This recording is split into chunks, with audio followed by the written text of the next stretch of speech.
she will wait for you. God is so faithful and patient. Yes, you gotta see every single time you need him. I promise he'll be right there. Want you to believe if you get up on your knees, he can wipe away every tear.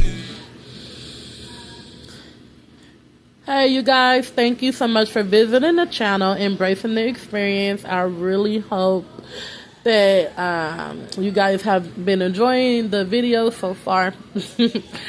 Like, share, and subscribe. If you feel led to donate to the channel, go ahead and do so. So I got a message, right?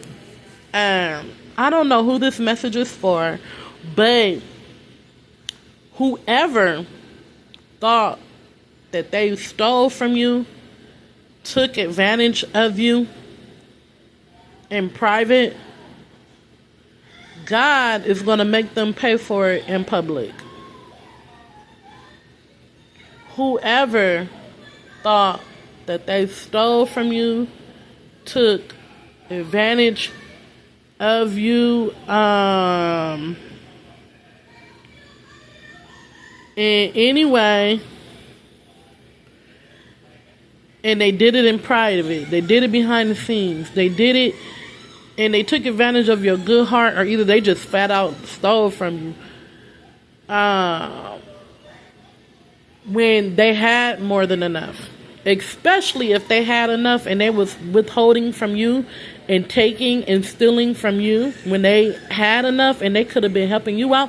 They probably had more than you the whole time, but they was holding on to what they had and allowing you to spend the little bit you had.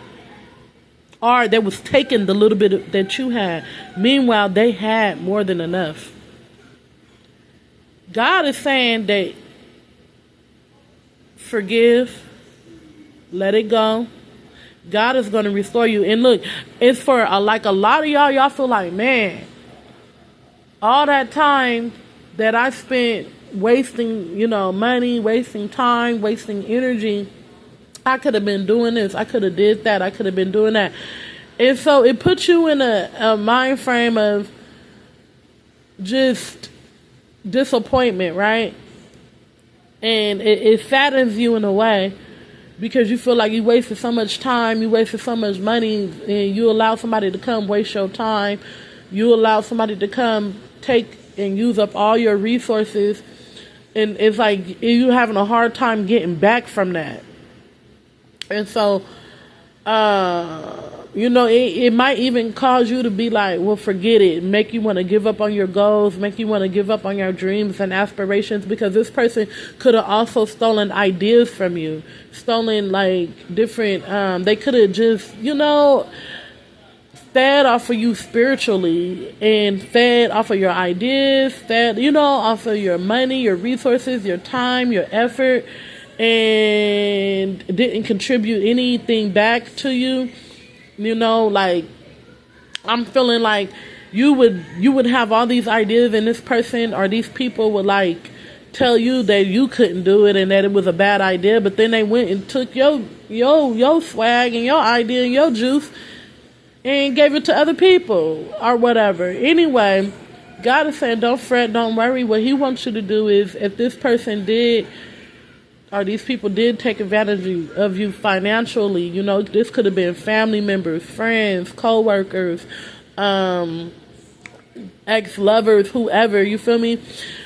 God is saying that don't even trip. Don't even trip.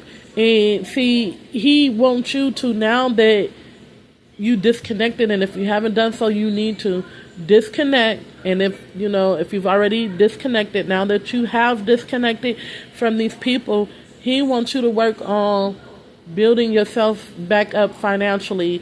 And it could be hard because you got bills, you got stuff going on, but he just wants you to work on it the best way you can and just get more disciplined with your money and your spending habits. And I know I ain't the one to be telling that message, because that is something that God has been working on me with. But I feel like the reason why he's saying that is because he wants to bless you. He wants to bless you. But back to the topic of what I was saying. if you go and you read in 2 Samuel 12, right? And I'm going to let you know. These messages are probably going to be going in order based on because I'm in the book of 2 Samuel. I stay in the books, I stay in the chapters for a long time. And it's because I take my time, I digest everything, I hope to understand what I'm reading and get an understanding, so I really take my time. And even sometimes I take a break, I stop reading in that chapter and I go read, other chapters in the Bible and other stories, and then I'll come back like a week later, or sometimes I take a break, and so it takes me longer to get through these books as I'm reading them in order. And I haven't even read the Bible fully in order from Genesis to Samuel, but I did skip like a few books in between there. But I'm doing it just based on how God is telling me to do it, but generally I like to go in order. But so I'm saying that to say, if you hear my messages and they sound like they're coming from the same books and they sound like they're in order, it's because they probably are. God is giving me messages as I'm reading the stories, right? And so he's giving me messages to talk about as I'm reading these stories. So that's, if it sounds like, oh, you just read from Samuel, or you just read from Kings, or it seems like it's in order, it's probably because it is. But some of them, not all of my messages are going to be in order. Anyway, if you read in 2 Samuel 12, and let me see, where can I start at?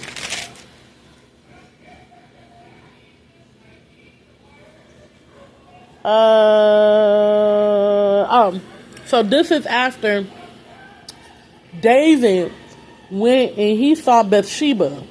He saw Bathsheba bathing, and he wanted Bathsheba. So what he did was he slept with Bathsheba, and Bathsheba got pregnant. And in order, I think now listen, all right. This is based on what my understanding is and me reading. If you ever hear me giving a message and I'm not comprehending correctly, I'm not interpreting what the message is correctly, please let me know. Please feel free to let me know in the comment section, like correct me, if you ever hear me that I'm wrong. But I mean, that goes for any message too. But based on my understanding, I think that David wanted to send Uriah on the front line in order to have him, unalived, because David had got Bathsheba pregnant, and Uriah was Bathsheba's husband. And so he wanted to get rid of Uriah because I think, now, like I said, correct me if I'm wrong, I think that he kept trying to get Uriah to go home to Bathsheba and have sex with her so that it would cover up the fact, like, that the baby could be David's. But Uriah was like, nah, I ain't going home, I'm staying here. So he never went home or something like that. And so David like, man, she pregnant. He gonna know that he ain't the dad because he been here. That's what I'm thinking. Now, I could be wrong. But anyway, if I'm incorrect on that, let me know. But so he like, okay, he wanted to cover it up that he had committed adultery and got Uriah's wife pregnant. So he sent Uriah on the front line, and Uriah got unalived and he got killed. Okay, and so what happened was, after that, Nathan the prophet came to David. So so he ended up making Bathsheba his wife and everything, and they had a kid. Nathan the prophet came to King David and was like, he told him a parable. And I'm gonna read to y'all the parable. It say, let's start at chapter 12. 2 Samuel 12, chapter 12, verse 1. And the Lord sent Nathan unto David, and he came unto him and said unto him, there were two men in one city, the one rich and the other poor. The rich man had exceeding many flocks and herds, but the poor man had nothing save only one ewe lamb, which he had brought and nourished up, and it grew up together with him and with his children. It did eat of his own meal, and drank of his own cup, and lay in the bosom, and was unto him as a daughter. And there came a traveler unto the rich man, and he spared to take of his own flock, and of his own herd, to dress for the wayfaring man that was come unto him, but took the poor man's lamb, and dressed it for the man that was come unto him. So you hear that? This man had all these flocks, all these herds, he was rich. He was rich. And it was a poor man that only had one lamb. He gonna take that one man lamb, knowing that man had nothing, knowing that man was poor and he didn't have nearly as much as he did, but he wanted to take his last and give it to somebody else as a meal, okay? Instead of using one of his own when he had more than enough. And you see, this is the type of stuff that goes on in the world. A lot of people are evil and jealous like that. They will have all the resources, all the money and everything like that. But they'll be so jealous of you that they want to take even a little bit that you got. They'll make you spend they'll take just a little bit that you got when they have more than enough. They'll want you to lose just a little bit that you got when they'll be looking at you with such jealous eyes and like just mocking you, making fun of you because you don't have much and you might be in debt or you might be poor or something like that. But they'll have way more than you and really will sit here and try to get you to lose the little bit that you have so they can go and be rejoiceful and happy about it. But they got more than enough. It was no reason for them to want to do that to you. All right, they got more than enough, but they playing broke up in your face like they don't got it. But you ain't got, they got 10 times more than you and not even telling you. And you scraping by, just got a little bit, but you still sharing with them. When they allowing you to spend your last on them to feed them when they had more than enough the whole time. And they really could have been helping you. You see what I'm saying? These type of people are evil, they're demonic, and they are narcissists, and they are, they have no compassion, okay? And so, now look, after the prophet Nathan done told David the story, David gonna have the nerve to get mad and be like, oh man, that rich man was wrong. Let's read what he said. David's anger was greatly kindled against the man. And he said to Nathan, as the Lord liveth, the man that hath done this thing shall surely die. And he shall restore the lamb fourfold because he did this thing and because he had no pity. So even David knew that was wrong. But what happened? And Nathan said to David, thou art the man. You the one. You're the one who had more than enough, but you forced somebody who barely had anything and stole from them. Or you forced them to pay for something, or forced them to take care of you, or made it to believe that you didn't have nothing. Whatever the case, you apply the situation how you need to apply it for your life. But people will do that. They will come and steal from you when you only got a little bit. And a lot of times it's out of selfishness because they don't want to spend what they have, even though they got more than enough. They want to hold on to that. But sometimes it's just plain jealousy. They don't want to see you with nothing. They make fun of you all day. You ain't got this. You ain't got that. You this, you that, you this, you that. But the moment you do get a little something, they do things behind the scenes so you will lose it, so you will spend it all, so you'll be under a lot of spiritual warfare and all type of stuff will happen. And you get what I'm saying? They don't want you to enjoy what you do get, what you do have. Or either they'll have you robbed, they'll do something like crazy and make you lose what the little bit that you do have. And they got more than enough. They just don't want to see you with nothing at all. If you ever notice, sometimes think about it. When you don't have no money, your spiritual warfare don't be as high as when you get a little bit of money. You think about it. Sometimes when you get a little bit of money, that's when the spiritual warfare come at you real hard. You want to know why they doing that? A lot of times they doing that, man, they got so many different tactics. They doing that because they want you to spend your money up. They want to put you under high levels of stress so you will spend your money.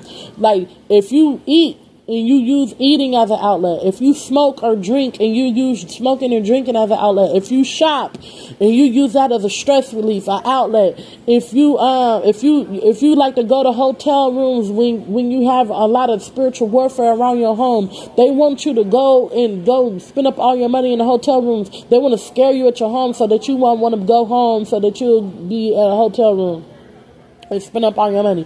Or that you'll be drinking, spend up all your money. You'll be smoking, spend up all your money. They want to put you under so much stress that you will just spend up all your money. And you won't be disciplined because you'll be so worried about the spiritual warfare that you're not even worried about the amount of money that you're spending and saving it for a rainy day. But you know what? That's another way that they steal from you. They think they not doing, like, oh, he ain't doing nothing, she did that to herself. He did that too. He spent up his own money. No, but they know what they doing. They know the little tactics and the heavy stress and the heavy spiritual warfare that they're placing you under. Now, some of us are like that. We will spend the money because we're under high levels of stress and we just want some type of relief. But God, that's why I said what I said in the beginning of the message. God wants you to become more disciplined because he wants you to be just like he wants you to have a foundation in him. Like no matter what's going on, I did a message about that. Like no matter what's going on around you, God is your rock. And no matter what happens, he wants you to depend on him all day, every day, and to just build your foundation with him. No matter if you're under high levels of spiritual warfare, whatever. That's the same thing with money management. He don't want you going off spending a bunch of money, spending money that you don't have, that you need to be saving, all because you're under a high level of stress, a high level of spiritual warfare, and that is like one of your outlets. He don't want you doing that. And I'm talking to myself here. But he don't want you to do that. He wants you to be more disciplined with your money. Now, it is easier said than done, but you need to work on it. And that's what he's saying to me. Because that's a tactic of the enemy. He's stealing from you energetically. He's stealing your peace. But when your peace goes, so do your finances. When your peace goes, so does your health. When your peace goes, so does the love and the joy that you have in your heart. When your peace, you get what I'm saying? When they steal your peace, other things go with it, right along with it. Your happiness, your joy, your health, your mental health, your finances. When your peace is being stolen from you, it tends to have a trickle effect. So they stole from you. You get what I'm saying? Energetically, by stealing your peace, but they still stole from you. They might not have stole from you like financially, but they did in a way because they stole your peace. You understand what I'm saying? That's why God is saying, don't spend your money on alcohol, drinking, food, clothes,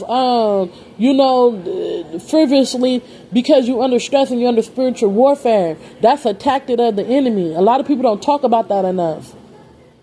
Stealing your peace leads to everything else being stolen from you too. So that's another way that they steal from you. They want to have all the peace and all the joy and all the comfort in the world, but want you to have no peace, want you to have no money, want you to have no joy, want you to have no happiness. They want you to live in misery with nothing, right? And so God is saying, be disciplined with your money. Be disciplined with your money, okay? so that no matter what kind of spiritual warfare you're under, no matter what kind of high level of stress that you're under, that you are budgeting your money and that you are being disciplined. Just like you need to be disciplined with your relationship with him. Okay?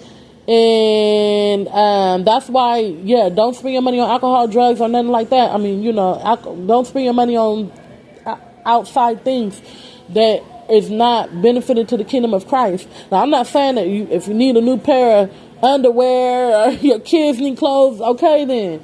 But just be mindful, like if you need hygiene, okay, get what you gotta get your necessities, you know what I'm saying? But just be mindful. Now look, the Bible says that the enemy is as a roaring lion.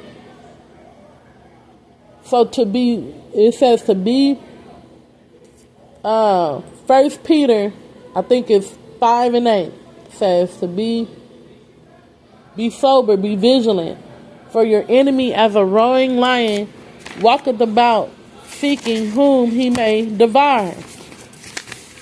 And y'all, let me just make sure that is the correct scripture for that, but I'm pretty sure that it is. But yeah, because that's why it says that. That's another reason why it says that. Be sober, be vigilant. Yeah, 1 Peter 5:8. Be sober, be vigilant, because your adversary, as a roaming lion, walketh about seeking whom he may devour.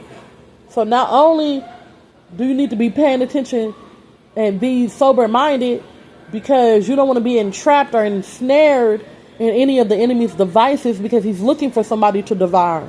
But not only that, also be sober and vigilant so that you don't overspend your resources, because he wants to devour you and steal from you in that way as well. Now, we all know that David was beloved by God. Okay, so we ain't gonna, because God told David that he still would have mercy on him even if he mess up, and he ain't gonna do him like Saul, like how he did Saul. Okay, and so we're not gonna just be too hard on David, but we're just gonna use what he did as an example, because look, this is what it say.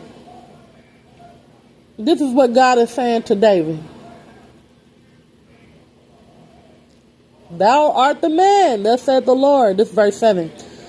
God of Israel, I anointed thee king of Israel, and I delivered thee out of the hand of Saul. Like I did, I anointed you king. I delivered you from your enemies. I gave thee thy master's house and thy master's wives into thy bosom, and gave thee the house of Israel and of Judah. And if that had been too little, I would have moreover have given unto thee such things. I gave you all this stuff. I was good to you, David. This is what God is saying. Wherefore hast thou despised the commandments of the Lord to do evil in his sight? Thou hast killed Uriah the Hittite with a sword, and hast taken his wife to be thy wife, and hast slain him in the sword of the children of Ammon. Now therefore the sword shall never depart from thine house, because thou hast despised me, and hast taken the wife of Uriah the Hittite to be thy wife. Thus saith the Lord, behold, I will raise up an evil against thee out of thy own house, and I will take thy wives before thine eyes, and give them unto thy neighbor. You hear what God is saying? I'm going to take your wives, and I'm going to give them to your neighbor. But guess what he's saying though? And he shall lie with the wives in the sight of his son, this son. For thou did it secretly. So God is saying, look, you did that in secret. You took advantage of that man in secret. They took advantage of you in secret. They thought they was being slick. They thought that they was being sneaky and taking advantage of you, stealing from you and doing all type of stuff from you, thinking ain't nobody gonna know about it. And a lot of times these people went around and made it seem like they helped you. And the whole time you was the one putting forth everything, or you was the one getting taken advantage of or stolen from, right? Look. And what he said. And David said unto Nathan, hold on, let's go back to verse 12. For thou did it secretly, but I will do this thing before all Israel and before the sun. So God is saying, don't worry about what if they took advantage of you, if they, whoever, stole from you or hid something from you that was supposed to be yours, or and allowed you to struggle when they had more than enough, and they could have easily just not put you through so much so that you could have, did a little bit better with your money, or that you are not stolen from you and just use their own money, or not took advantage of you and played broke and just used their own money. They could have easily allowed you to keep what was yours. But they decided to be selfish, to be jealous, and to withhold from you. So God said all that they did in secret, He about to do whatever was done to you in secret. He about to do it to them, but He about to do it in public, though. Everybody gonna see what happened to them, because they shouldn't have did that. They shouldn't have played with you. You was chosen. You know what I'm saying? And so, a lot of times people don't like to tell stories that go against David, because we all love David. We all love King David, right? But you know something? David was a human. David was a human being. David did some things that wasn't right. You know what I'm saying? And but he was still beloved by God, though. He was still beloved, but David, he did some things that wasn't right. And this is just a story that we're using as an example, right? And David said unto Nathan, I have sinned against the Lord. And Nathan said unto David, the Lord also hath put away thy sin. Thou shalt not die. All praises to the Most High. So God still showed mercy to David, right? So he promised that he would not unalive David, but he still is going to punish David in some way, and we're going to find that out later on down the line in this book. But I just want to say thank you so much for visiting the channel. If this message helped you, I hope that it did, and stay blessed, you guys. Stay righteous, and peace. In the best way.